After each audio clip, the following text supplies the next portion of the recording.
रामायण कथा भाग 18 श्रीमद् गोस्वामी तुलसीदास जी द्वारा लिखित श्री रामचरितमानस। पिछले भाग में हमने देखा कि भगवान श्री राम ने ऋषि परशुराम जी के अहंकार और क्रोध को खत्म किया और फिर ऋषि विश्वामित्र ने राजा जनक को कहा कि अयोध्या न्योता भेजो।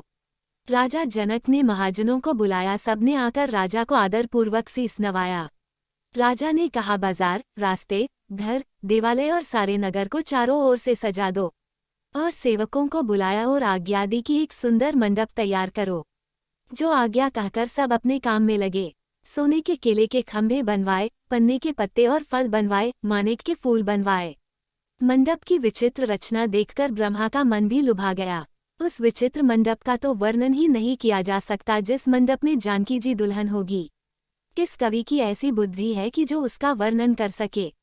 जिस मंडप में रूप और गुणों के समुद्र श्री रामचंद्र जी दूल्हे होंगे, वो मंडप तीनों लोकों में प्रसिद्ध होना ही चाहिए।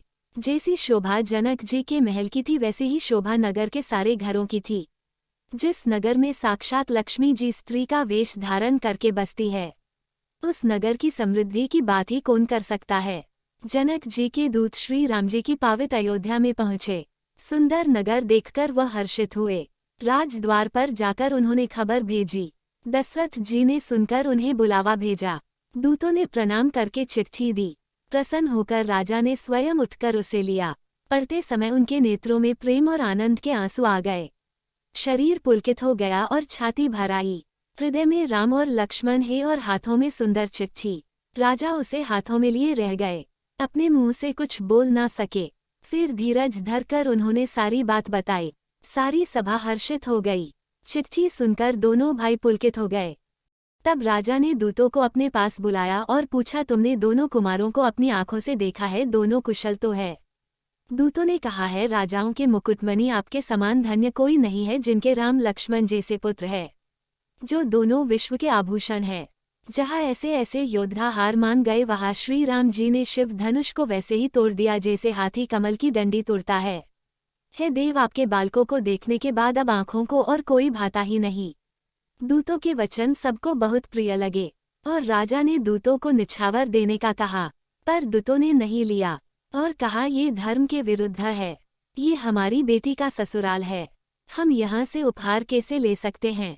उनकी ऐसी नीति देखकर सब प्रसन्न हुए। तब राजा ने उठकर वशिष्ठ जी के पास जाकर उन्हें पत्रिका दी और आदर पूर्वक दूतों को बुलवाकर सारी कथा गुरुजी को सुनाई।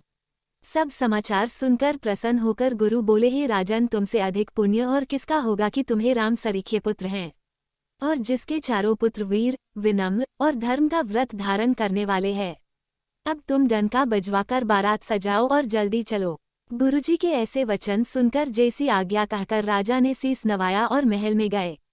राजा ने सारे रानीवास को बुलाकर जनक जी की पत्रिका दिखाई। समाचार सुनकर सब रानियां हर्ष से भर गई। प्रेम से पुलकित हुई रानियां ऐसे सुशोभित हो रही है जैसे मोरनी बादलों की गरज सुनकर होती है।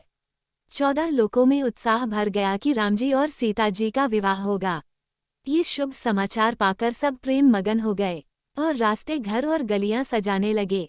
वैसे तो अयोध्या बड़ी सुहावनी है, फिर भी उसे और सजाया गया। ध्वजा और पताका, पर्दे और सुंदर चादरों से बाजार बहुत ही सुंदर लग रहा है।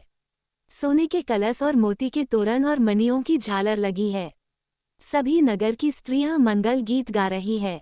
राजमहल का वर्णन कैसे किया जाए, जहां विश्व को विमोहित करने वाला मंडप बना है। सभी ब्राह्मणों याचकों को दान दिया। सभी को बारात में आने का न्योता दिया। बहुत से नगाड़े बज रहे हैं और भाट बिरुदावली कर रहे हैं। फिर राजा ने भरत को बुलाया और कहा कि जाकर हाथी घोड़ा जोड़ो और जल्दी से राम की बारात में चलो। वशिष्ठ जी के साथ राजा दशरथ श्री रामचंद्र जी का स्मरण करके गुरु की आज्ञा पाकर शंख बजाकर चले। बारात देखकर देवता हर्षित हुए और सुंदर फूलों की वर्षा करने लगे। बड़ा शोर मच गया। घोड़ी और हाथी गरजने लगे आकाश में और बारात में दोनों जगह बाजे बजने लगे। बारात ऐसी बनी है कि उसका वर्णन करते नहीं बनता। सुंदर सुखदायक सूकन हो रहा है। सूर्यवंश के पताका स्वरूप दशरथ जी को बारात लेकर आता हुआ जानकर जनक जी ने नदियों पर पुल बंधवा दिए और बीच बीच में ठहरने के लिए सुंदर पड़ाव बनवा दिए, जहां बारात के सारे लोग उत्तम भोजन और सुंदर वस्त्र पाते हैं। मन को अनुकूल नित्य नए सुखों को पाकर बाराती घर को भूल गए हैं। बड़े जोर जोर से बजते हुए नगाड़े सुनकर बारात को आती हुई जानकर आगेवन हाथी घोड़े रथ सजाकर बारात का स्वागत करने के लिए सामने चले। सीता जी ने बारात जनकपुरी में आई जानकर अपनी कुछ महिमा प्रकट करके दिखलाई। हृदय में स्मरण कर सब सिद्धियों को बुलाया और उन्हें राजा दशरथ की मेहमानी करने को कहा। आगे की कथा अगले भाग में। जय श्री राम। दोस्तों, हमने भगवान श्री राम की लीलाओं को सरल भाषा में समझाने की एक तुच्छ कोशिश की है। आपको हमारी कोशिश अच्छी लगी हो तो वीडियो को लाइक कीजिए और चैनल को सब्सक्राइब कीजिए। कमेंट में जय श्री राम लिखिए।